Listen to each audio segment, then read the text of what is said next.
하겠습니다. 야고보서 1장 13절부터 18절까지 말씀입니다. 사람이 시험 받을 때 내가 하나님께 시험을 받는다 하지 말지니 하나님은 악에게 시험을 받지도 아니하시고 친히 아무도 시험하지 아니하시느니라. 오직 각 사람이 시험을 받는 것은 자기 욕심에 끌려 미혹됨이니 욕심이 잉태한즉 죄를 낳고 죄가 장성한즉 사망을 낳느니라. 내 사랑하는 형제들아, 속지 말라. 온갖 좋은 은사와 온전한 선물이 다 위로부터 빛들의 아버지께로부터 내려오나니 그는 변함도 없으시고 회전하는 그림자도 없으시니라. 그가 그 피조물 중에 우리로 한 첫 열매가 되게 하시려고 자기의 뜻을 따라 진리의 말씀으로 우리를 낳으셨느니라. 아멘. 벌써 2022년 2월이 시작되었습니다. 2가 굉장히 많잖아요. 여러분은 올 신년 시작하면서 무슨 계획을 세우면서 시작을 하셨습니까? 어떤 결단하신 것들이 있습니까? 저는 매해 이 다이어트에 대한 결단을 하고 시작을 하지만 작심삼일 또 채 못하는 그런 삶을 계속 반복하고 있습니다. 근데 이처럼 다이어트를 결심하고 포기하고 하는 일은 이렇게 저 같은 사람들뿐만 아니라 이 미국 사람들이건 유럽 사람들이건 모두 다 그렇게 하는 반복하는 그냥 일상인 것 같습니다. 미국의 우리 토니 에반스 목사님이 쓰신 우리 그리스도인의 삶이라는 책에서 이 다이어트에 실패한 한 사람의 이야기를 소개하고 있습니다. 어떤 사람이 살을 빼기로 굳게 다짐했습니다. 그래서 자신의 살이 찐 이유가 무엇인가 보니 먹는 것 중에 도넛을 너무 좋아하는 거였습니다. 그래서 이제 도넛을 먹지 않기로 결심했습니다. 그 첫 번째 실천은 그가 좋아하는 도넛 가게를 지나지 않는 것이었습니다. 그래서 이렇게 그 가게를 지나야 회사에 출근할 수 있었는데 다른 길로 이렇게 돌아가기로 이렇게 작정을 했습니다. 그 다음 단계에 뭐 했냐면 우리 직장 동료들에게 나 이제부터 도넛 안 먹어 딱 선포를 했습니다. 도넛을 절대 안 먹는다고. 그런데 며칠 지나지 않아서요, 이 사람이 출근을 하는데 커다란 도넛 박스를 봉지를 이렇게 들고 출근을 했습니다. 그래서 동료들이 궁금해갖고 도대체 어떻게 된 거냐고 이렇게 물어봤습니다. 이 사람 대답이 이렇습니다. 이 도넛은 말이야 보통 도넛이 아니라 하나님이 나에게 허락해 주신 도넛이야. 하나님이 나에게 허락해 주신 도넛이다. 이게 무슨 말일까요? 이 사람이 출근하는 길에 원래 돌아가야 되는데 그냥 무심코 그 길을 원래 가던 길을 지나갔습니다. 가다 보니까 도넛 가게가 눈에 보입니다. 도넛 가게가 눈에 보이는데 유난히 맛있는 도넛과 케이크들이 거기에 진열된 것들이 이렇게 보입니다. 강한 유혹을 느끼게 됐습니다. 그래서 하나님께 기도했다고 합니다. 여러분들 같으면 어떻게 기도했겠습니까? 하나님, 이 넘쳐오르는 식욕을 좀 억제할 수 있도록 해주십시오. 막 이렇게 기도하지 않겠습니까? 그런데 이 사람의 기도는 조금 달랐습니다. 하나님, 제가 저 맛있는 도넛을 먹기를 원하신다면 저 도넛 가게 바로 앞에 있는 주차장에 한 칸을 딱 비게 해 주십시오 라고 기도를 이렇게 했다고 합니다. 그렇게 하신다면 하나님께서 저 도넛을 제가 먹는 것을 강하게 원하시는 것으로 알고 도넛을 먹겠습니다 이랬답니다. 어떻게 되었겠습니까? 하나님께서 기도 들어주셨을까요? 들어주셨으니까 한몫 이상한 것 같겠죠. 기도하고 나서 이 사람이 그 도넛 가게 주변을 한 8번 정도 돌다 보니까 아이고 신기하게도 그 도넛 가게 앞에 파킹할 수 있는 자리가 빈 공간이 생겨났다고 합니다. 우리는 날마다 수많은 유혹 가운데 살아갑니다. 그런데 우리가 이 유혹을 이길 수 없는 이유는 이 유혹에 넘어갈 수밖에 없는 이유, 또 명분들을 우리 스스로 만들어가고 있기 때문입니다. 이런 도넛과 같은 유혹은 작은 유혹이라 할 수 있겠지만 이런 작은 유혹들을 허용하기 시작하면 결국 우리들의 삶이 무너지게 되고 맙니다. 야고보 사도는 유혹에 대해서 우리가 잘못 알고 있는 부분들을 바로잡아주고 어떻게 하면 이 유혹을 이길 수 있는지 그 방법에 대해서 오늘 말씀해 주시고 있습니다. 야고보서 1장에서 야고보는 이 시험에 대해서 말씀하고 있습니다. 그런데 이 시험에 대한 우리 개정판 성경에서는 시험을 동일하게 시험 이렇게 표현하는데 영어 표현에서는 테스트, 트라이얼, 템프테이션 이렇게 세 가지 단어로 나누어서 사용합니다. 시험과 시련과 유혹이라고 할 수 있습니다. 그런데 원 헬라어 본문에서는 동일한 단어가 또 사용됩니다. 그런데 의미가 조금씩 다르게 쓰여지죠. 이것이 무엇을 말하는 것일까?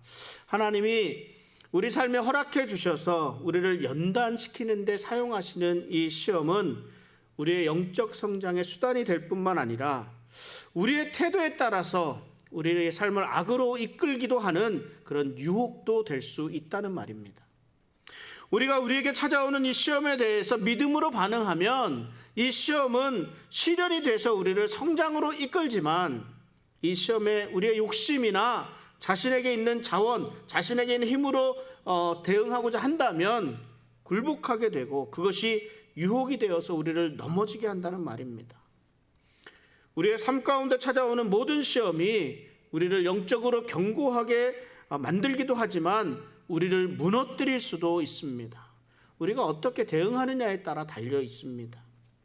야고보 사도는 이 사람이 시험을 받을 때라는 말로 이 시험에 대해서 설명합니다. 사람이 사는 동안 이 시험을 피할 수는 없습니다.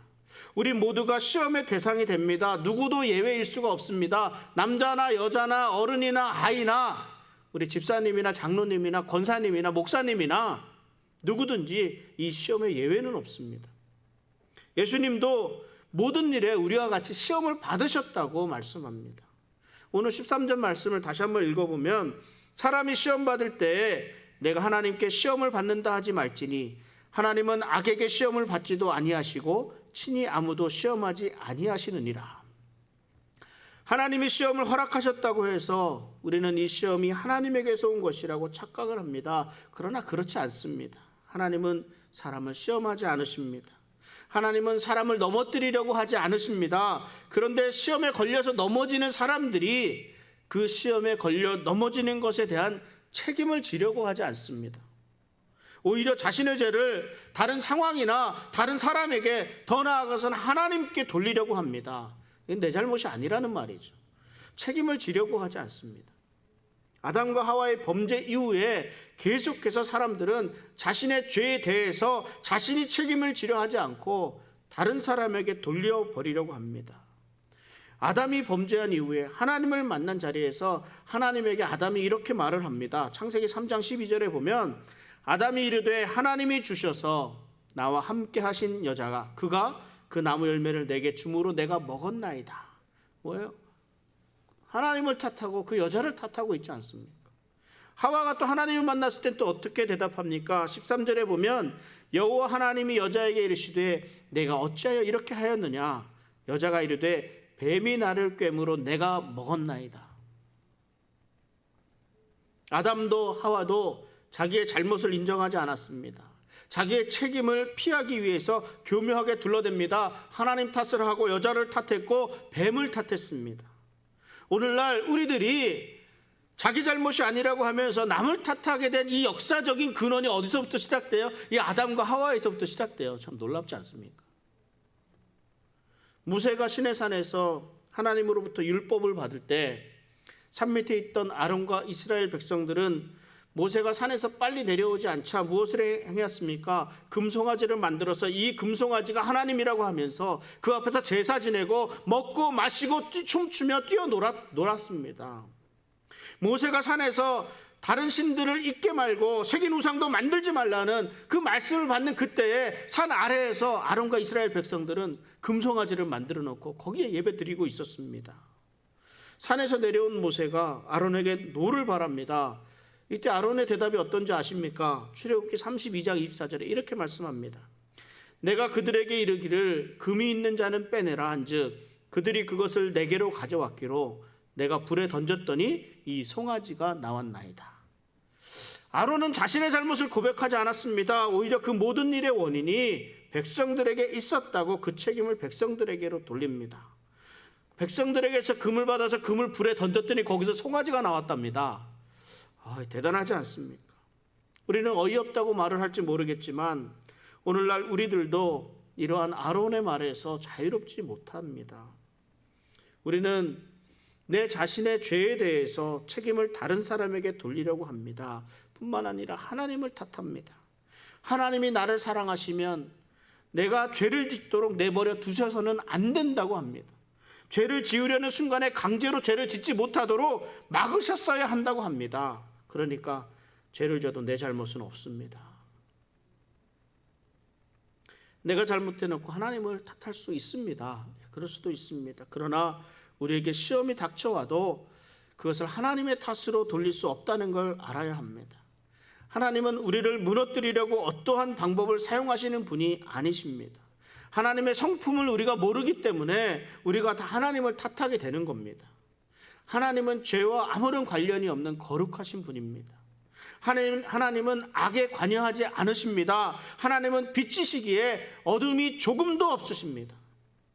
하나님의 눈이 정결하심으로 악을 참아 보지 못하십니다. 하나님에 대해서 성경에서 말씀하고 있는 내용들입니다. 그럼에도 불구하고 우리에게 시험이라는 것이 다가오는 것은 우리의 영적 성장을 위해 하나님께서 사탄이 우리를 시험하는 것, 그래서 시험이라는 것보다 유혹한다고 표현하는 것이 더 좋겠습니다.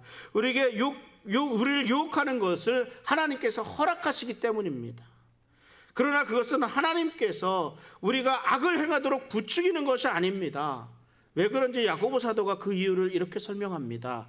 야고보서 오늘 본문 14절 말씀입니다.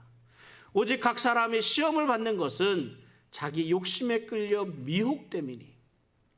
시험은 우리 내부에 있는 욕심으로부터 오는 것이라고 분명히 말씀하고 있습니다. 야고보 사도는 사단이 이 시험의 근본, 시험의 근원, 또 유혹의 근원이 사탄이라고 말하고 있지 않습니다. 누가 유혹의 근원이라고 말씀하고 있습니까? 우리 자신이라고 말씀합니다. 자신이 지은 죄를 피하기 위해서 하나님이나 상황이나 아니면 다른 사탄이나 다른 사람들을 탓하고 있는 우리들을 바로 보라고, 직시하라고 이렇게 말씀하고 있습니다. 죄에 대해서 내 책임을 피하려고 다른 것들을 말하는 것, 이것을 말씀합니다. 죄가 나 자신의 욕망으로부터 왔다는 것, 이거 인정하지 않는 한 우리는 절대 그 유혹으로부터 벗어날 수가 없습니다. 극복할 수가 없습니다. 야고보 사도가 그 원인을 우리 안에 있는 욕심 때문이라고 말씀합니다. 그런데 이 욕심이라는 말 자체가 나쁜 것은 아닙니다. 이것이 선할 수도 있고 나쁠 수도 있습니다. 물론 이 욕심이라는 말 안에는 좀 악하다 나쁘다라는 그런 이미지가 들어있기는 합니다. 음식을 먹고 싶다, 이 음식을 먹고 싶은 욕심이 이게 악합니까? 악이 아닙니다. 그러나 이 음식을 탐하게 되면 그것이 악이 됩니다. 잠을 자고 싶습니다. 잠자고 싶은 것이 악일까요? 악이 아닙니다. 그러나 게으른 것은 악이 됩니다. 우리들이 갖고 있는 성욕이 악입니까? 아닙니다. 간음하는 것이 악입니다. 누구에게나 무엇에든지 우리 욕심이 있습니다. 그러나 이 욕심이 자기중심적이 되고 하나님의 뜻에 따라서 반할 때, 대적할 때 이것이 악으로 드러나게 됩니다. 예수님께서 이렇게 말씀하셨습니다. 마가복음 7장 21절부터 23절까지 이 말씀은 같이 한번 읽어보겠습니다. 속에서 곧 사람의 마음에서 나오는 것은 악한 생각, 곧 음란과 도둑질과 살인과 간음과 탐욕과 악독과 속임과 음탕과 질투와 비방과 교만과 우매함이니 이 모든 악한 것이 다 속에서 나와서 사람을 더럽게 하느니라.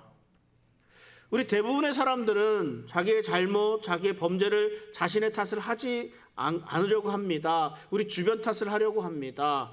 친구들 탓을 합니다. 얘가 친구 잘못 만나서 이렇다는 말 너무 잘 듣지 않습니까? 우리 아이는 얼마나 착한데 친구들을 잘못 만나고 이렇게 잘못했다고 말입니다.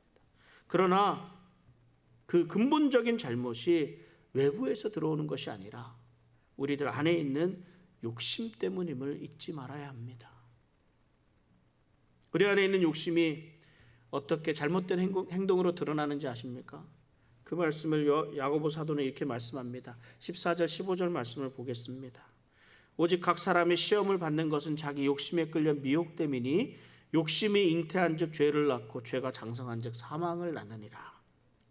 욕심에 끌려 미혹된다라는 이 표현이 참 재미있습니다. 이 욕심이라는 것은 우리가 본 것이나 우리가 갖고 싶은 것에 대한 간절한 그 감정적인 간절함입니다. 이 소유, 사회적 지위, 명예, 권력, 정신적인 육체적인 쾌락, 이런 것들에 대해서 갖고 있는 간절함이 바로 욕심입니다.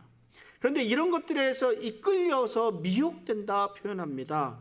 마치 사냥꾼이 이렇게 덫을 놓고 그 안에 먹잇감, 사냥감들이 좋아하는 먹이를 놓고 유혹하는 것 같은 이 먹이에 그 짐승들이 이렇게 막 유혹받아 끌려오는 것 같은 그런 모습이 상상이 됩니다. 이 미혹된다는 말이 무슨 말입니까? 정신 뺏겨서 바르게 판단하지 못한다는 말입니다. 그 순간 그 현상에 속아 넘어간다는 말입니다. 유혹은 사실 일시적인 속임수일 뿐입니다. 어떤 때 사람들이 이 시험에 이 유혹에 빠지게 됩니까? 사단은요, 선악이 분명한 것 같고 유혹하지 않습니다. 하와에게 이것 먹으면 반드시 죽으리라 이렇게 말하지 않습니다. 뭐라고 말해요? 죽을까 하노라. 이럽니다. 죽을지 안 죽을지 누가 알겠느냐 이렇게 얘기를 해요. 되묻습니다. 그러면 어떤 생각이 들어요?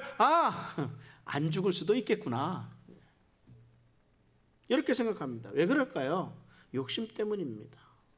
욕심에 눈이 가려서 상황을 깊이 생각하지 못하고 그 미끼를 덥석 물어버립니다. 모든 유혹이 그렇습니다. 이 유혹들은 절대로 그 실체, 그 사실 전체를 보여주지 않습니다. 좋은 부분, 혹할 수 있는 부분, 화려한 부분만 보여주고 그 결과는 가립니다. 마약이 그렇고 술이 그렇고 이성관계, 도박 이런 것들, 잘못된 이성관계, 도박 이런 것들이 그렇습니다. 일시적인 쾌락과 짜릿함만을 줄 수 있을지는 모르겠지만 그 결과에 따른 비참함은 감추어두고 보여주지 않습니다. 우리 정상적인 상태라면요, 우리가 일반적으로 정상적인 생각을 가지고 있다면 하면 안 된다는 거 우리는 너무나 잘 알고 있습니다. 그 결과의 무서움을 너무나 잘 알고 있습니다. 그러나 이 두근거리는 마음으로 잘못된 행동을 하게 되는 것은 그 결과를 생각할 수 없을 정도로 강력하게 유혹하기 때문입니다. 순간적인 쾌락에 잠시의 즐거움에 빠지도록 유혹합니다. 그 욕심이 죄를 낳게 된다고 말씀합니다. 이 야고보 사도가 말씀하는 죄는 불순종을 의미합니다. 이 욕심 자체에는 죄가 없습니다. 그러나 죄가 되는지 안 되는지의 여부는 유혹에 대한 우리의 반응에 달려 있습니다. 예수님은 여자를 보고 음욕을 품는 자는 마음에 이미 간음한 것이라 말씀합니다. 그런데 여자를 보는 것 자체가 죄가 아닙니다. 아름다움을 보고 감탄하고 감동받는 것, 이거 죄가 아닙니다. 그러나 죄라고 정죄되는 이유는 음욕을 품었기 때문입니다. 단순히 보는 것에서 그치지 않고 욕심에 이끌려서 다시 볼 때 이것은 간음이라는 죄를 낳게 됩니다. 예수님이 이 본다라는 그런 표현을 하셨을 때 단순히 한번 그냥 이렇게 쑥 본 것 같고 말씀하시지 않으셨습니다. 이 악한 의지를 가지고 지속적으로 바라보는 것, 이런 것을 말씀합니다. 이것이 계획적이고 의도적인 행동을 가져오게 되고 결국 불순종을 낳게 됩니다. 야고보 사도는 이 죄가 장성한즉 죄가 잘 자라서 사망을 낳는다고 말씀하고 있습니다. 이 뱀이 하와에게 나타나서 유혹합니다. 그녀의 욕심을 자극시킵니다. 선악과를 먹어도 죽지 않고 오히려 눈이 밝아져서 하나님과 같이 될 것이라고 미끼를 던집니다. 하와가 이 미끼를 덥석 물었습니다. 창세기 3장 6절은 이렇게 말씀합니다. 여자가 그 나무를 본즉 먹음직도 하고 보암직도 하고 지혜롭게 할 만큼 탐스럽기도 한 나무인지라. 사탄의 미끼를 덥석 문 이 하와의 모습을 정말 생생하게 표현하지 않았습니까? 하와에게 욕심이 생겼습니다. 그리고 그 욕심에 이끌렸습니다. 결국 선악과를 따먹으며 하나님의 말씀에 불순종합니다. 하나님께 죄를 지었습니다. 그 결과 하나님과의 영적 교제가 끊어지고 에덴 동산에서 쫓겨났습니다.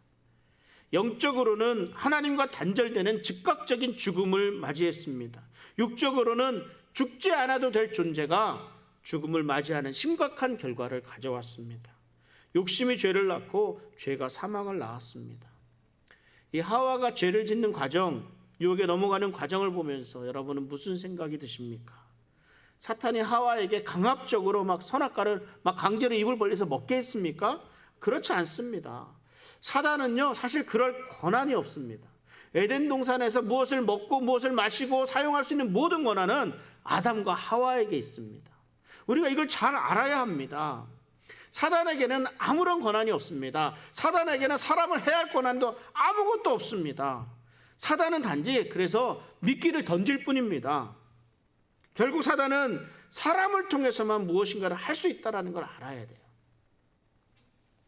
그 유혹이란 그 사람의 동조를 얻기 위해서 던지는 그런 사단의 미끼와 같은 겁니다. 이 유혹 앞에 사람들이 쉽게 무너집니다. 많은 사람들은 유혹에서 넘어간 이후에 뭐라 그래요?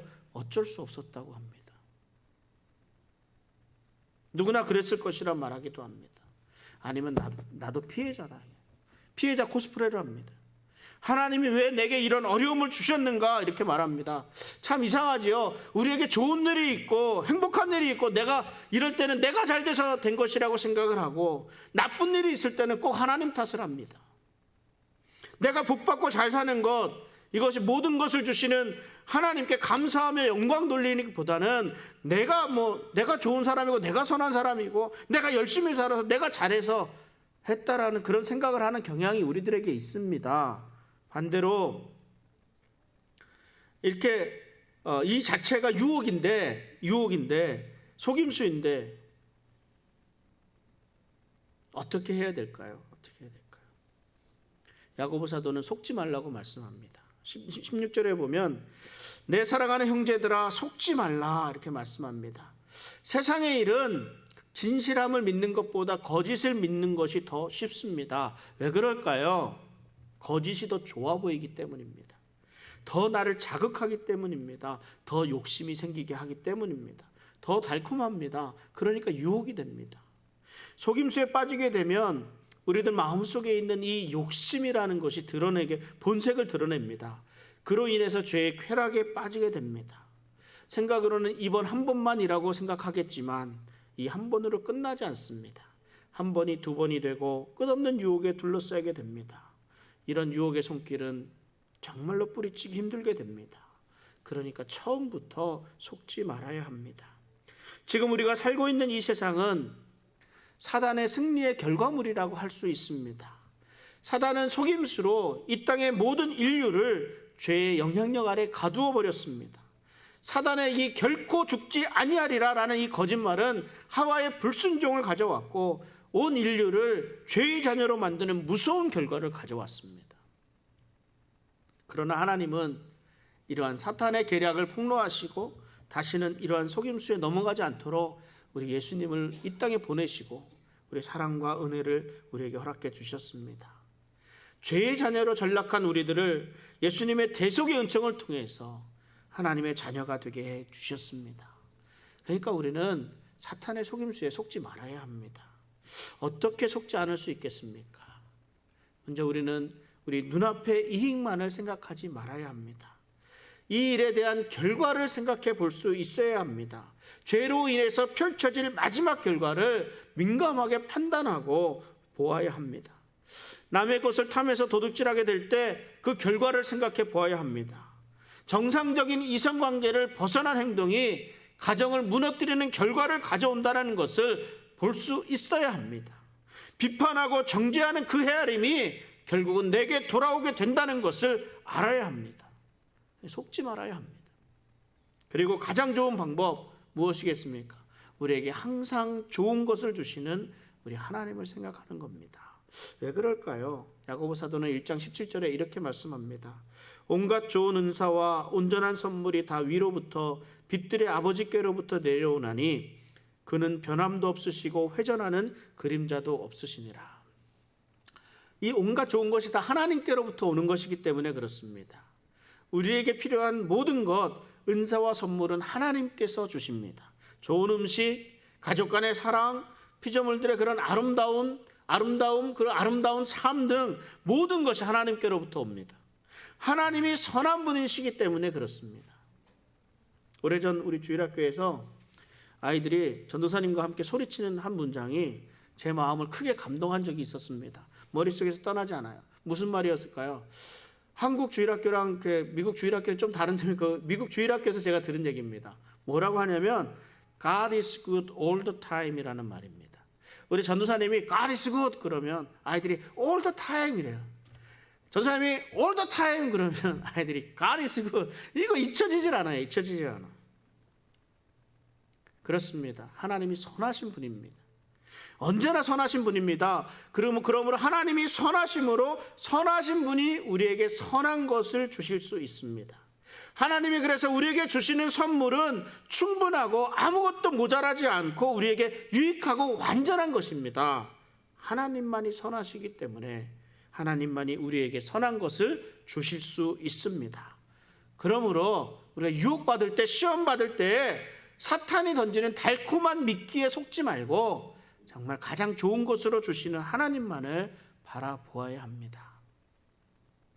우리의 초점, 이것을 눈앞에 당장 보이는 달콤함, 잠깐의 즐거움을 주는 이 미끼로부터 이렇게 돌이켜서 온전한 선물을 주시는 하나님께로 우리의 초점을 옮길 수 있어야 합니다.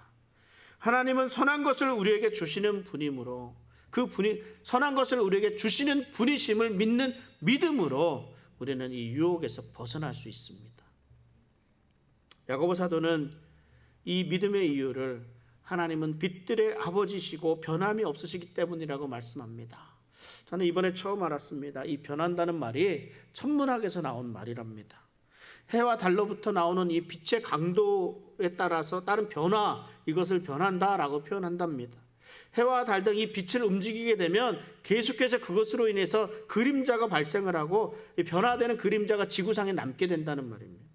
이들처럼 움직이는 것들, 그래서 하루 종일 빛과 그림자의 이 변화가 계속해서 일어납니다. 그런데 하나님의 진리와 이 거룩함의 빛은 결코 변하지 않습니다.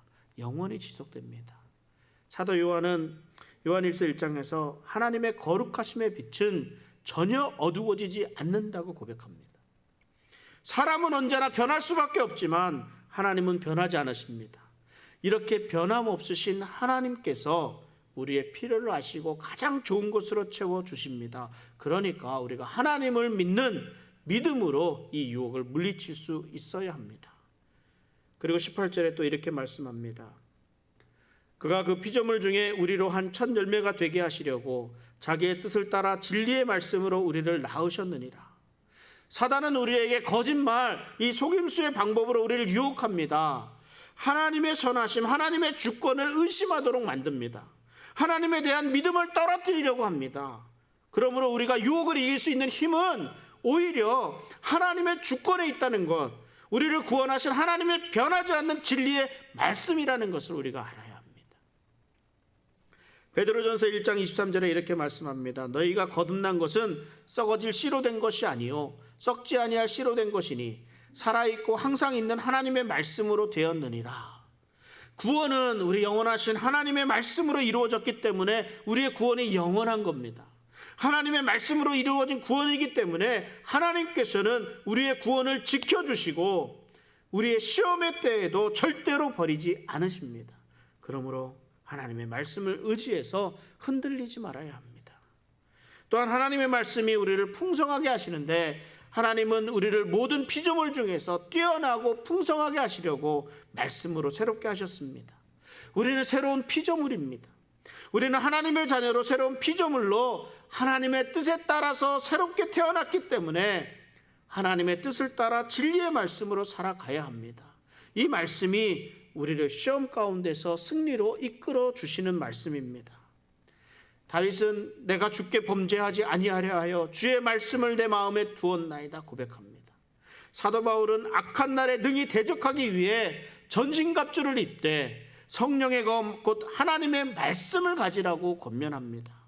하나님의 말씀만이 사단의 유혹을 능히 이겨낼 수 있기 때문입니다. 하나님은 죄 속에 갇혀서 죽을 수밖에 없는 우리를 부르셔서 하나님의 자녀 삼아 주셨습니다. 그러나 사탄은 끊임없이 우리를 유혹해서 우리의 믿음을 무너뜨리려고 합니다. 이러한 유혹은 우리 안에 있는 욕심으로 말미암아 시작된다는 것을 명심해야 합니다. 사탄의 거짓에 속지 말고 오직 하나님의 말씀을 붙잡고 모든 것을 풍성하게 허락하시는 하나님만을 믿음으로 온갖 시험과 유혹을 이겨내며 승리하는 우리 복된 성도의 삶 되시기를 주님의 이름으로 축원합니다. 우리 함께 빌립보서 1장 6절 말씀을 함께 읽어보겠습니다. 너희 안에서 착한 일을 시작하신 이가 그리스도 예수의 날까지 이루실 줄을 우리는 확신하노라. 아멘. 기도하겠습니다. 하나님, 세상은